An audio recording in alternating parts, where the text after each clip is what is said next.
जो इतने सिंपल हैं, दिल से ऑनेस्ट है, आंखों से ऑनेस्टी झलकती है उनके दिल में अपने लोगों के अलावा, अपने असम के अलावा और कुछ नहीं है। He only focus, dedicated, committed 24/7 to Assam. और ये बाहर वाला आके आपको बता रहा, because I have experience, I have spoken with him and मैंने एक दिन उनको पूछा भी, मैंने बोला आप इतने हैंडसम हो, सिंगल कैसे हो? तो मुझे अब समझ में बात आ गई है कि इनके दिल में ऑलरेडी असम के लिए इतना प्यार है कि और किसी की जगह ही नहीं। तो it's amazing to see this kind of dedication and मैंने उनसे पूछा कि माधुरी के सभी लोग इतने प्यारे हैं, क्या इतने वेलकमिंग, हार्ट ऑफ गोल्ड वाले लोग हैं, तो आज लग रहा है कि सभी हैं, क्योंकि आप लोगों ने इतना प्यार दिया मुझे आते ही, तो उसके लिए पूरे माधुरी को थैंक यू, आप सभी लोगों को थैंक यू। मैं जब फगोड़ा से मिला था लास्ट टाइम गुवाहाटी में, शायद 1.5 साल पहले, तो उन्होंने मुझे कहा था कि आप एक बार माधुरी देखना, it's one of the most beautiful places in India, Hindustan की सबसे खूबसूरत जगहों में से एक जगह है। तो आज मैंने माधुरी को देखा और मुझे ऐसे लगता है कि फगोड़ा आपने मेरे से झूठ बोला, क्योंकि माधुरी हिंदुस्तान में सबसे खूबसूरत जगहों में एक नहीं, दुनिया में सबसे खूबसूरत जगहों में एक है। इस रियल हेवन ऑन अर्थ में यहाँ पे जो अपने को एक प्राकृतिक ब्यूटी देखने को मिलती है, जो निसर्ग का एक खूबसूरती, नेचुरल ब्यूटी जो है वो कमाल है। और ऊपर से जब हम चौपड़ से आ रहे थे तो ऐसा लग रहा था कि महान ब्रह्मपुत्र, जो माइटी ब्रह्मपुत्र का दिल है Madhuri. It felt so beautiful. Madhuri विराट दुनिया। अच्छा, मैं आया हुआ दिल्ली से, दिल्ली में जो आप जानते हैं हवा की क्वालिटी क्या है, धुआं ही धुआं है, वहाँ पे पोल्यूशन ही पोल्यूशन है। यहाँ पे आया तो ऐसा लगा माइंड, बॉडी एंड स्पिरिट के लिए स्पा में आ गया हूँ। अरे वाह, क्या बात है, लाइटिंग इफेक्ट्स। हम ही खुद काम जाएंगे, कोई लाइट की जरूरत नहीं। अभी लाइट गई है तो एक बात कर लेते हैं कि इतना एक फोकस हुए हैं, जिस तरह से हमारे चीफ मिनिस्टर ने यहाँ पे कार्बन न्यूट्रल का एक इतना इम्पोर्टेंट विषय को उठाया है, जो इको फ्रेंडली बनाना है माधुरी को, तो इसीलिए हमने लाइट कम कर दी। देखिए, इनको पता था कि मैं कार्बन न्यूट्रल की बात करने वाला हूँ, लेकिन ये बहुत इम्पोर्टेंट विषय है, नेचर को लेके, निसर्ग को लेके, इसकी प्रेजर्वेशन को लेके, इसके संरक्षण को लेके। और यहाँ जो काम हो रहा है उसमें I think Madhuri can become ये मिसाल पूरे भारत के लिए। एक बार यहाँ कार्बन न्यूट्रल हो जाएगा डिस्ट्रिक्ट, तो पूरे भारत में लोग यहाँ की बेस्ट प्रैक्टिसेस को फॉलो कर सकते हैं। ऑलरेडी ये असम का कल्चरल कैपिटल है। यहाँ पे जिस तरह से इतने सारे सुंदर ट्रेडिशन है, आज मैं देख रहा हूँ, आप लोगों की म्यूजिक को सुन रहा हूँ, आप लोगों के डांस देख रहा हूँ, आप लोगों की सुंदर सुंदर ट्रेडिशनल एथनिक पोशाक देख रहा हूँ। इतना अच्छा लग रहा है कि यहाँ पे एक ही जगह में इतनी सारी ट्रेडिशन और कल्चर और अलग अलग तरह के पोशाक इतनी सुंदर तरीके से आप लोगों ने इसका संरक्षण किया है, प्रिजर्व किया है, वो जनरेशन टू कम, ईश्वर करके हजारों साल तक रहे आपका कल्चर, इतना सुंदर है। जब मुझे लगता है कि कल्चर की बात करते हैं तो जो यहाँ पे खोतरा जो बनाए गए महापुरुष श्रीमंतो होंकर जयंती को इसका श्रेय जाता है कि उनकी क्या विजन रही होगी, और विजनरी। इतने साल पहले उन्होंने देख लिया होगा है कि किस तरह से, जैसे कामाख्या जी भी बोल रहे थे कि loss of culture is loss of identity. आप अपना कल्चर गवा दोगे तो आपकी आइडेंटिटी भी वहीं आपने गवा दी, और आइडेंटिटी के बिना एक सिविलाइजेशन क्या है। देखिए, सबसे वचन लाइट आ गया। तो इसका श्रेय मुझे लगता है कि महापुरुष श्रीमंत अंतर्देव को जाता है, क्योंकि उन्होंने जिस तरह से ये कॉन्सेप्ट क्रिएट किया, भारतीय संस्कृति, आध्यात्मिकता, सभी का संरक्षण इतने 100 साल से आप लोग करते आए हैं, तो उसके लिए पूरे भारतवर्ष की ओर से मैं नमन करता हूँ, थैंक यू कहता हूँ आप लोगों को। इतना बड़ा काम आपने किया है। ये कॉन्सेप्ट जो है बहुरा, ये भी कमाल का कॉन्सेप्ट है कि सब अलग अलग होते हुए भी एक दूसरे की अलगपन को सेलिब्रेट करते हैं, साथ में जोड़कर चलते हैं। जिस तरह से आप लोग अपने मुगा सिल्क को बुनते हैं, मुझे लगता है वैसे ही आपने अपने कल्चर्स को, अपनी संस्कृतियों को बुना है और साफ रखा है, और ये बहुत कमाल बात है।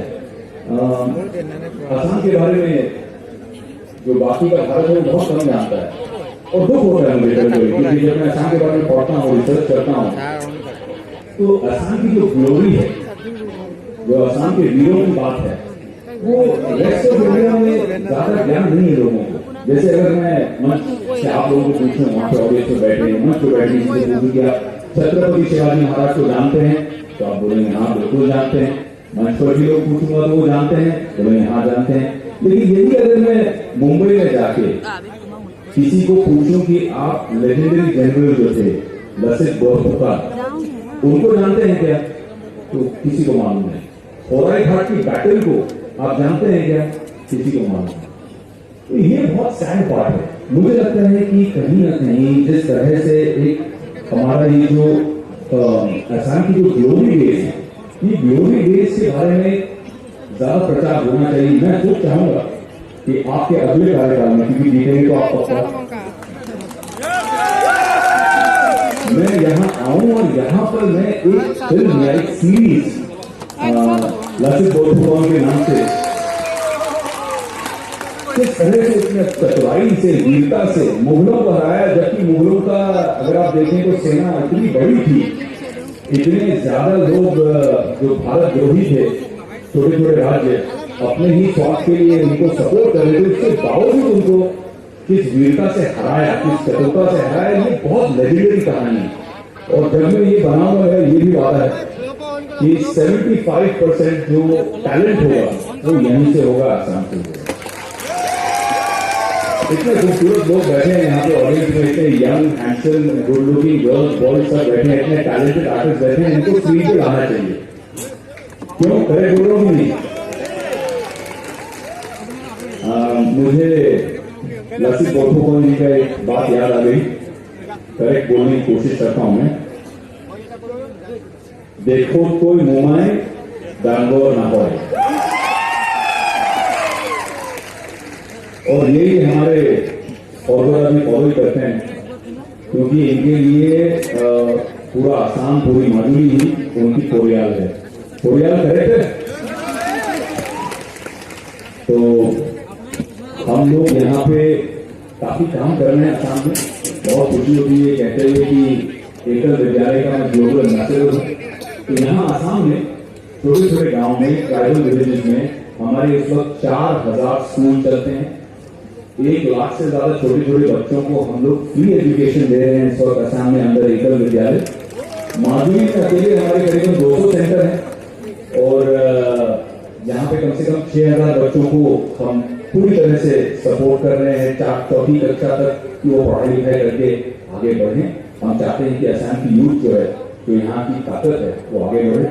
असम में एक और बहुत खूबसूरत बात है कि कहीं ना कहीं जो ऑर्गेनिक फार्मिंग यहाँ पोटेंशियल है, वो ऑर्गेनिक फार्मिंग की मैं अभी रामेश्वर जी से वही बात कर रहा था कि यहाँ से अभी हम लोग ने ऑलरेडी पहला ग्रामोत्थान रिसोर्स सेंटर तिनसुकिया में शुरू कर दिया है।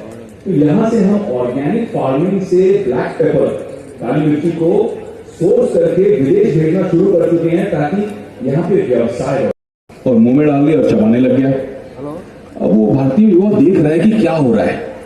तो दूसरा मच्छर आया, दोबारा उसने वही किया, ऐसे पकड़ा हवा में और फिर उसको खा गया। जब तीसरा मच्छर आया तो ब्रूसली के मुंह होने से पहले ही भारतीय युवा ने उसको पकड़ा और ब्रूसली को देखा और पूछा, कितने में खरीदोगे भाई, भूख लगी है तो बताओ। तो ये हमारी इंडियन जुगाड़ूपन जो है, जो हमारी Indian ability to create business out of anything, ये बहुत अमेजिंग है। और मैं चाहता हूं कि यहाँ की युवा पीढ़ी को भी हम लोग पूरी तरह से सपोर्ट करें। मैंने 2 दिन पहले एक स्कॉलरशिप अनाउंस की है अपने एक नए अभियान के थ्रू, I30 अभियान। किस किसने ऋतिक की फिल्म सुपर 30 देखी है? कितने लोगों ने देखी आप लोगों ने सुपर 30 देखी थी? तो आनंद कुमार के बारे में है। तो आनंद कुमार जी गांव-गांव के छोटे बच्चों को, यंगस्टर्स को लेके, गरीब बच्चों को लेके उनको ट्रेन करते हैं ताकि वो IIT, JEE, नीट क्रैक कर सके। एक बच्चा एक बार वहां पहुंच जाता है तो अपने साथ अपने परिवार को ही नहीं पूरे गांव को आगे ले जाता है। तो उसी मानसिकता से, उसी सोच से हमने I30 करके एक प्रोग्राम स्टार्ट किया, जहां पे इस वक्त मैं कहना चाहूंगा आपको, एक ही साल में पूरे रूरल भारत में हमारे पास 93 सेंटर्स हैं। और मैंने 2 दिन पहले असम में हमारे 3 सेंटर हैं और हमारा प्लान है हम 34 सेंटर्स असम में खोलेंगे। एक डिस्ट्रिक्ट में कम से कम एक सेंटर होगा ही यूथ के लिए, जहां पे देश के बेस्ट टीचर्स IITians खुद यूथ को पढ़ाएंगे। और इसी पे मैंने दो दिन पहले 16 करोड़ रुपए की स्कॉलरशिप अनाउंस की है कि जो गरीब बच्चे हैं, किसान के बच्चे हैं, जिनको मेरिट है, बुद्धि है, लेकिन मौका नहीं मिल रहा है या उनके पास सामर्थ्य नहीं है, उनको हम 100% फ्री भी देंगे ये एजुकेशन, ताकि वो पढ़ लिख कर IIT JEE नीट क्रैक करें, रेलवेज क्रैक करें, UPSC क्रैक करें और उनकी इस तरह से एक ग्रोथ हो। लास्टली मैं एक बात कहना चाहूंगा कि जब मैंने माजुली के बारे में पढ़ा, क्योंकि मैं भी एक टापू पे रहता हूं, एक आइलैंड पे रहता हूं जिसका नाम है मुंबई, तो मुझे जब पता चला कि यहाँ पे जिस तरह से फ्लड्स की वजह से बहुत माजुली के जो नुकसान होता है, लोगों की जान जाती है, लोग अपने परिवार को खो लेते हैं, अपने घर को खो लेते हैं, तो मुझे बहुत बुरा लगा कि ये ऐसा क्यों हो रहा है। देखिए, नेचर से तो कोई नहीं लड़ सकता, प्रकृति से कोई लड़ नहीं सकता, लेकिन एक चीज मुझे बहुत अच्छी लगी कि हमारे फॉर्बदा ने मुझे बोला कि अभी 1200 करोड़ रुपए का प्रोजेक्ट लॉन्च कर रहे हैं, वो पूरे रिंग रोड का, पूरे माजुली के अतराफ रिंग रोड होगा, जो एम्बैंकमेंट होगा और इसको आगे आने वाली पीढ़ियों के लिए हमेशा हमेशा सुरक्षित रहेगा। असम के इस कल्चरल कैपिटल को, इस दिल को हमेशा से सुरक्षित रहे। ये जाते जाते मैं ये भी कहना चाहूंगा कि इस इनिशिएटिव में जिस तरह से आप लोग हमारी संस्कृति का संरक्षण कर रहे हैं, मेरी कोई भी सेवा हो, मैं हमेशा आपके साथ हूं।